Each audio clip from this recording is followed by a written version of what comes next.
All right, Hayden, whenever you are ready, you let me know to go on wine two. All right, let's rock. So this wine is a red wine. It's a clear red wine with a medium garnet concentration. Moving to a bit of almost like a light pink, light orange band.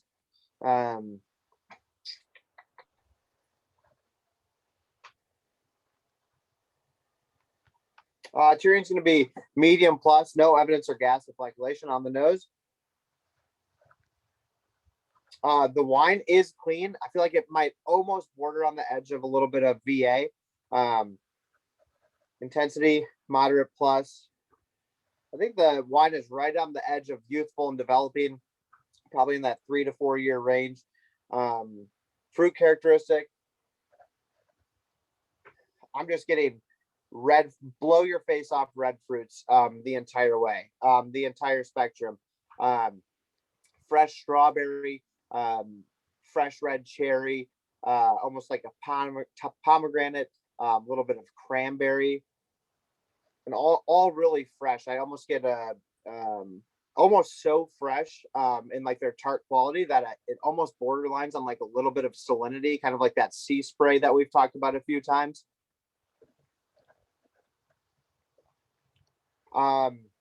Moving into more of like that vegetation, I'm definitely getting some like green herb. I'm getting like a rosemary, almost like a marjoram thyme kind of thing going on. Earthiness, if there's any earthiness on this wine, it's almost like a baked earth, like a baked clay, like a really dry clay. Minerality,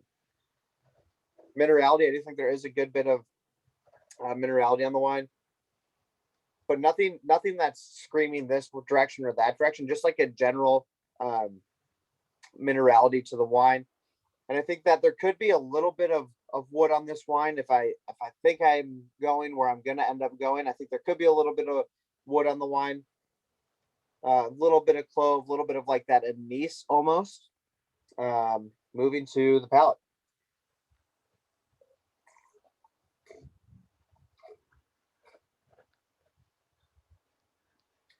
Okay, the wine is dry. Tannins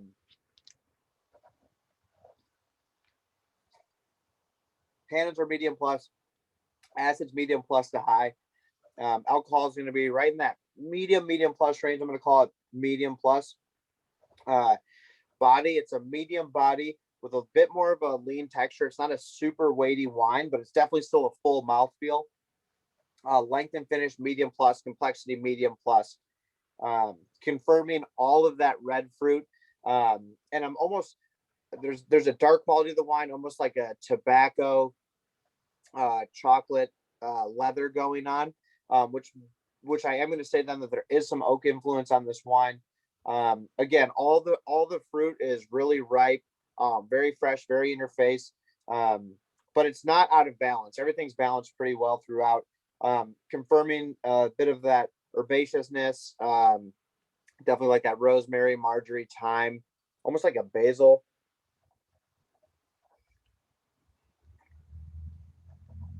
And there's like a slight iron quality to the wine. So possible grape varietals. I'm thinking Sangiovese, Pinot Noir, and we'll call Grenache. I do think that this is an old world wine. I talked a lot about fruit, but it's very imbalanced, and it's really picked up by a lot of those herbaceous notes that I was talking about. Possible countries are going to have to be Italy, France, and we'll call Spain. Age range, I do think that this is about 5 years old. So I'm going to call this 2016 Sangiovese from Italy, Chianti. All right. So nice work on your breakdown of your time. Yeah, everything was spot on. So you did your visual with 30 seconds, went into your nose, down to the palate at 2 minutes and 20 seconds, down to kind of your initial conclusions at 3 minutes, 48 seconds, and then called the wine at 4 minutes and 38 seconds. So I always think that's cool just to break that kind of down. I think that you definitely have to be cautious of the way you're using your time, and especially in somewhere like those CMS settings. But even with the WSET writing things out, you got to keep track of, what you're doing. In that way, we study to learn and to get things correct, hopefully. So I like your calls. I think you're pretty spot on everything. I mean, the wine's delicious, but you had great calls on all the characteristics of the wine. So let me ask you this, Aaron. I feel like I get to this road with a wine like this in terms of, what it's like on the nose, what it's like on the palate, what it's like visually. And I always get to this place where it can be two wines for me, right? Or two varietals at least, Sangiovese or Pinot Noir, right? So, I called Sangiovese for a couple reasons, just because I think it has more of that great like Greek greenness to the wine, and a little bit less of like that mushroom compost. But could you see this being a Pinot Noir from somewhere? Because that's where my mind always goes. Yeah, I mean, I think the one thing that would take me away from that is just like the acid is pretty screaming, and I guess I feel like it's hard to get a Pinot that's going to have the high acidity on this, and it's a little more strained, those tartar fruits. So if you're going to have tartar fruit Pinot Noir, then that's probably going to be somewhere cooler, maybe like Burgundy or maybe like Willamette Valley, but I think in Oregon. But I think those wines you're going to have a little more finesse, and you're not going to have that high acid structure. The only thing that I guess that I was thinking, and I don't know what we have here right now, but maybe Nebbiolo, like a Barbaresco might have been a call with this too, something like that. But I like the Sangiovese call. I don't think that, Pinot Noir, Grenache are necessarily out of the realm. I just think that maybe with those a little tartar fruit that, but who knows, maybe it's another Tempranillo. I think to your point too, I could have definitely I don't know why I you might be able to see I kind of struggled for that third grape because I was just so concentrated, but I think calling another Italian grape would have been smart to your point, because immediately I thought in my reckoning, I'm thinking, is this Sangiovese or Nebbiolo? So I don't know why I didn't call that, but at the end of the day, it's learning. I mean, just like I called Spain, but I didn't really give a good varietal. So, That's what it is. Let's see what we got. Nice work, my friend. We have the Nizzole Chianti Reserva, Classico Reserva. Cool. So this is a 2016, nailed the vintage, nailed the region.